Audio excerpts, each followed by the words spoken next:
YouTube, what is up? We are back with another video, and today we are at the life of time. The tarps are going to have to stay on, but we are going to get after these cleans and some heavy ass pulls today, and it should be a sickening day. We just finished up some BP, and we were hitting some absolute nukes. We actually, last swing of the day, we shattered some dude's windshield. I'll show that picture here. There was a massive, it was 300-foot field and massive, like 60-foot fence. Dan was having me try a new technique, and let's just say that new technique worked. We hit the ball about 400 feet while this guy was driving us, smacked his windshield right in the middle of it. Not super ideal on that end, but it was cool to see the swing working and hitting balls 400 feet again. So we got Lions tournament tomorrow at 8 p.m. against one of the top D teams in the state, so should be a really good matchup. We're going to get dialed and ready to roll for that. Started off today with some straight leg bounds. K-Dot had us doing some dribbles to start, so high frequency, really like the high frequency before I clean and lift. Really feels like it gets the central nervous system twitching, and then from the high frequency ones, we got long distance, straight leg bounds, open those babies up. Then from there, we went to that front rack mobility thing that we've been working on. Been an absolute game changer for that front rack position. Doing that and hook grip have been two things that have been absolute money. I went back to cleaning with straps yesterday on those meso track cleans, and it just, dude, the straps more than anything were fucking up my front rack position. I'm not able to get all the way through with the straps on. There's probably still some mobility issues there, but it feels really good without the straps, and really I've been feeling stronger without the straps, so we're going to keep ripping without the straps. The only thing the straps really help with are the repeat cleans, and we don't have those today, so we should be able to get after those. But if you're having trouble with that front rack position, I really recommend that banded super front rack stretch that I've been doing. 2 minutes pretty much every day. It's been a game changer for that. But we're going to start today with some muscle clean into press. We got 4 sets of 3 there. Then we got power cleans into regular cleans. We're doing the power cleans until we can't power it anymore, and that's going to be our cutoff weight. And we finish up with some pulls. Should be a sickening day. Let's go. All right, so to start today, we got muscle cleans into a press here. We got 4 sets of 3. Haven't done this movement before. And I'll talk about implementing it to work on that turnover process and faster turnover. So we're rotating here, pressing all the way up. We're gonna build up to something heavy here with these 4 sets of 3, then get into our cleans. Let's rip. Ooh.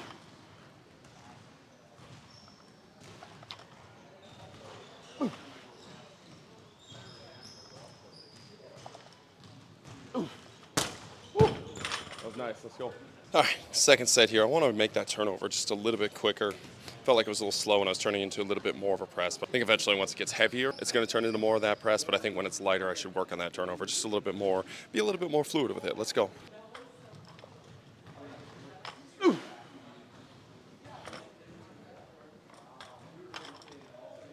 Ooh. Ooh. Oh, much better. Before we get to this next set, I want to make a little rant on starting strength and the people. And it has probably nothing to do with the actual starting strength people, just the cult members of the starting strength community. Because I made a post on this SOTS press. We had this linebacker, Division II linebacker, starting linebacker, is kind of a freak athlete, doing a SOTS press. And we had programmed snatch SOTS presses just because it was the only way that most athletes were able to get that range of motion. Heels elevated, being able to press back up. And when he did it, he went just straight like normal shoulder grip, shoulder press grip, almost even narrower there, like almost like a narrow grip bench, and he was able to press it up and over, and it was a pretty sickening move. It was just an accessory movement we had that day, but I thought it was a really cool demonstration of like shoulder mobility and shoulder strength in these challenging positions, and obviously somebody that struggles with SOTS press, it was really cool, and anybody that's tried a SOTS press understands how fucking challenging that movement is, especially with that narrow grip. I just posted to Twitter, and I had a starting strength guy retweet it talking about, I don't know about you, but I'd rather spend my time in a mechanically disadvantaged position just loading up plates in a regular shoulder press. And his argument was that we were putting the horse before the cart because this kid was a beginning strength athlete and he just needed to get stronger, which obviously wasn't true. I made another post showing all the strength feats this athlete has done, which is like a 405 zercher, 405 reverse lunge. Dude is an absolute freak. It was just kind of a silly argument, but it was just kind of the perfect example of like when you only have one Kool-Aid that you taste and only one method that you use, how simplified your training methods can be, but not simplified in a good way, simplified in a stupid way where it makes you only see one form of training and only see one form of stimulus, and it really does make you blind to everything else that there is, any mobility aspect, any strength training tool that you can use in a different way. And again, it wasn't even our main pressing movement for that day. It was like a 3 sets of 15 SOTS press just after our main pressing for the day. But then you go to this dude's page and you just look through his Twitter page, and everything that he was tweeting about a cross-country player and how cross-country guys should run less and just lift more, which again, I'm not against cross-country guys lifting, but it's like, man, that's really what you think matters in the cross-country world is lifting more weights? He was using this example of an athlete that only ran 1 day a week. He was talking about how athletes should run 1 day a week and lift the rest of the days of the week to win their cross-country meets, and it's like, man, nobody's actually that stupid. Nobody is actually that dumb. It's what happens when you get into a cult, when you get indoctrinated into a method. It's a way that makes you way overconfident and has you oversimplify what sports performance actually is. I just think it's a danger. I think you see it in the ATG world, you obviously see it in the GOATA world, and you see it in the starting strength world. And I just think it's worth looking at and talking about it. If you are so indoctrinated in one method that you cannot see any other methods, you're going to have a really tough time actually training athletes. And that was the tough part too. It's like, again, I don't want to shit on this guy, but you go to his page and he's probably like a 40-year-old dude, but he said his max bench press ever is 260. Like, if your whole goal is to get stronger and your whole proponent is being a freak athlete in the weight room, and that's what's going to help you on the field, which again, I disagree with in so many regards. That's not to say the weight room doesn't help and getting stronger doesn't help, but to say that's going to make the difference in 90% of athletes, I think is a silly argument. But then to make that argument and then have your max bench press be 260 pounds, it's like, man, if you're going to make those arguments, you have to be Will Rattel, bro. You have to be Blaine. You have to be somebody that's an absolute fucking animal,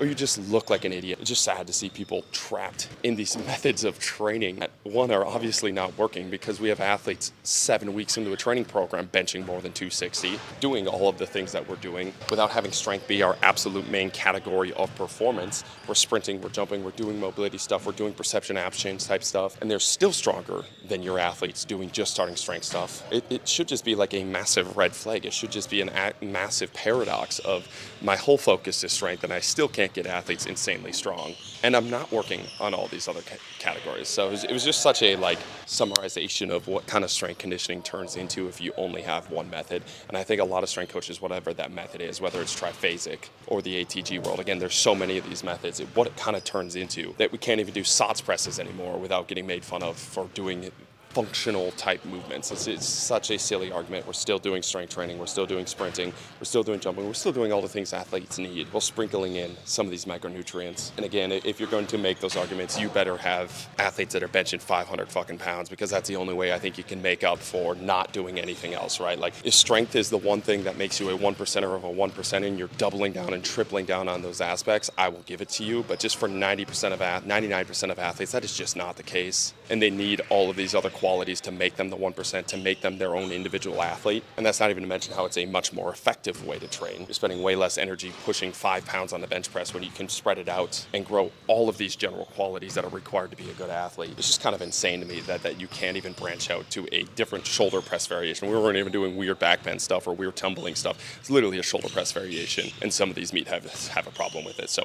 anytime I think strength conditioning is fixed or we're getting better, I just get examples of that. And again, I don't think the guy's a bad dude. I don't think he's even that dumb of a dude. I just think it's the danger of being indoctrinated in these thought processes and these systems. And when things become way too oversimplified and you're not creating pro athletes, like if your system is massively simplified and you have the answer and you're creating pro athletes every single year, then maybe, yeah, we can listen to you and we can think about what you're doing. But if that's not the case, man, maybe it's the system that is wrong and it's not you. Maybe it's the system that is dumb. Maybe it's the system that is too simple and not you. And I really do think that's the case in this situation, the case in a lot of situations. But I think humans love simplicity and cleanness, and the more that you can make it simple and clean, the more you think you are correct. And you kind of just double down while ignoring all of these massive data points that are right in front of you. So just a little reminder that the strength conditioning field is probably not getting as much better as we think it is. And there's still a lot of stupid out there, unfortunately. But all right, rant's over. Let's get to this third set here.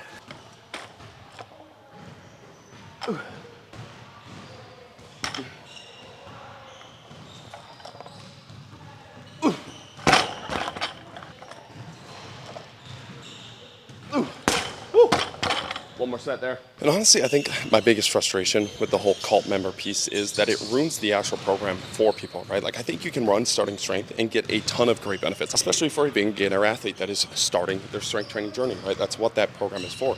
You can run that program, get a lot of really good results, get really, really strong. You can follow those principles and you can learn a ton. But eventually, those principles are going to limit you to starting strength, right? Like, they're going to be the beginning of your strength training journey.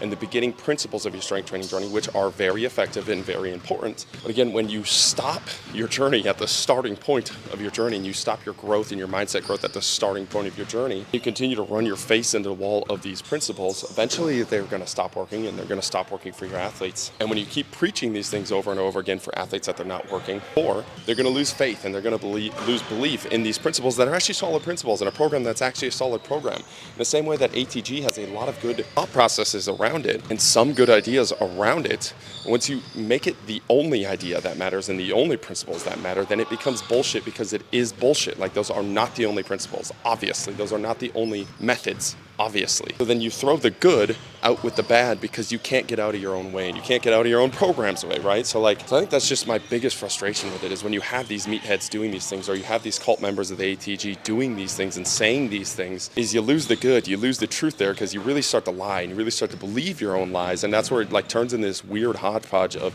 you don't even realize you're lying because you've told yourself to lie over and over and over again. I just think it's dangerous for athletes that are trying to find good information and trying to find good sources of information when there's nothing to believe in, because everybody's over-centralizing everything and over-promising and under-delivering everything. It's like, these are good principles for this time period. These are good principles when you run this program, but that does not mean they're the only principles. It does not mean they're the only methods. And when you make it the one-size-fit-all answer, you're going to have somebody that it doesn't fit for, and they're going to be very anti your program and very anti your principles, whether those principles and that method and that program is true, because you lied to them about it, or you over-centralized about it, or you over-marketed about it, right? So I think that's just my biggest frustration with it, is there's a lot of good in these programs. There's a lot of good principles in these programs, and you kind of ruin that by lying about it, in the same way that a lot of people do with Oli lifts, the same way a lot of people do with triphasic, right?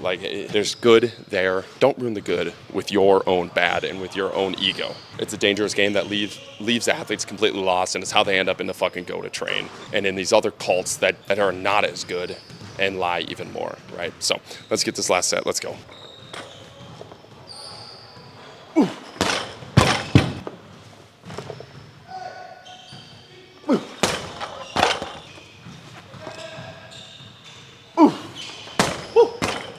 All right, after those muscle cleans, we got power cleans into a full clean, building up until that we can't power anymore, and that's kind of our cutoff spot. 315 would be sickening here, but we'll see how we're feeling today. Let's rip. Ow, that fucking dropped on my foot.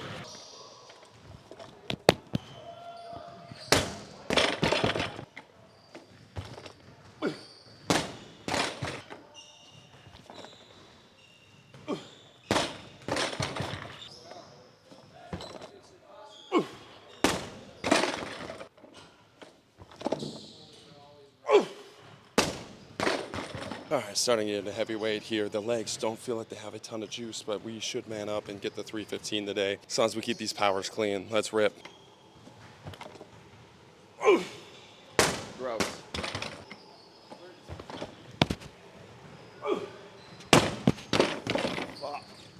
Feeling slow as shit today. All right, our legs feel slow as shit today. Our front rack is dog water. We got to man the fuck up and pull something out of this. If we get this 315, that'd be sickening, but we're gonna have to fucking grind for it. Let's go.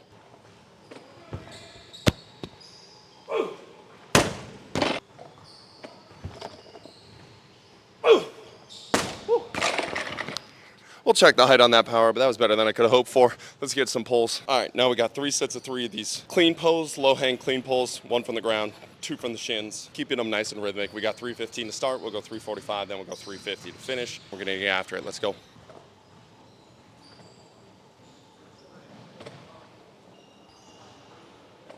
Let's go.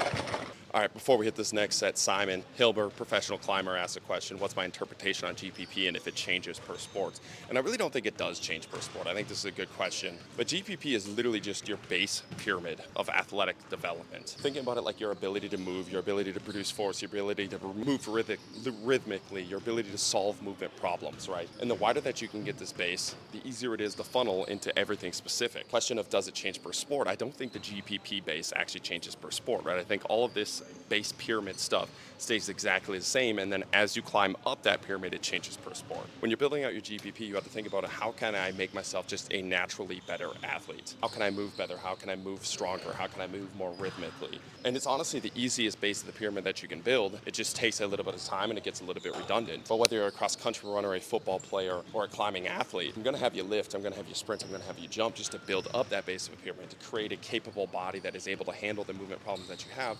And then as you work your way up that pyramid, things are going to slightly change, right? So for a climber, it's going to go general grip, and then it'll go a little bit more specific grip. So you can think about just hangs, which is a general grip type movement. Then I'm gonna have all my athletes do, and we'll have climbers do, obviously. And then as you get a little bit more specific, it's gonna go to hangboard. And as you get a little bit more specific, maybe it's a little bit of small-sided games on the wall, and then you get to your actual sport, which is actual climbing. But all of this is funneled in from just your natural ability to have grip strength, or to be a good athlete, or to solve the movement problems on the wall. I think you see this a lot in climbers that are really, really strong, but they're not super athletic. And when it gets to an athletic type movement, it's pretty challenging for them to break out of their technical models. They have the peak absolutely mastered, but it's really hard for them to move that peak anywhere because that base of the pyramid is not built up. And for those type of athletes, for a climbing type of athlete, the general is honestly where they're going to get the most out of their training because it's such a small foundation that they have.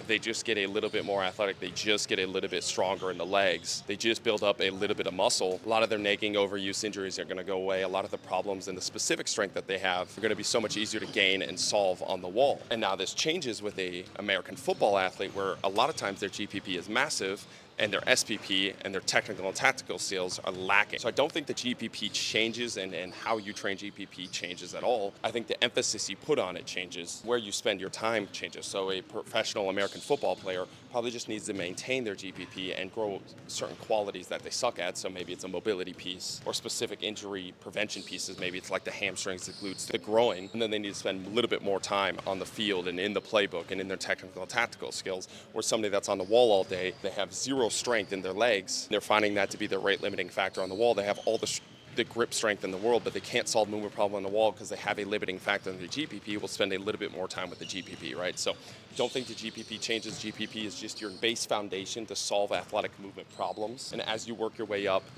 towards more specific movement problems, you have to spend your time differently developing the traits that are your rate limiting factors and spending time in training on your rate limiting factors. And again, a lot of times the more specific, the more sport specific the skill is, and the more sport specific the culture of the sport is, where something like baseball is very sport specific, more time general physical preparedness is going to help them just because they have such a narrow base. And the more the culture of a sport is natural GPP, natural athleticism like American football, the more time they spend in their technical, tactical skills while still maintaining that pyramid. It's not throwing out that pyramid, the more they're going to get out of that training, right? So spend time where you suck, build up a massive foundation of GPP. Don't overcomplicate that piece of things. Let's get this next set. Let's go.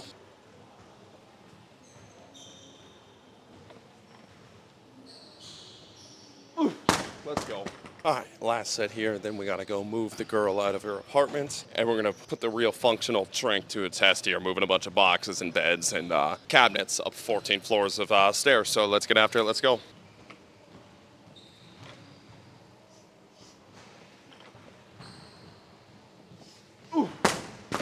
Let's go. Appreciate you guys watching. Keep chopping wood.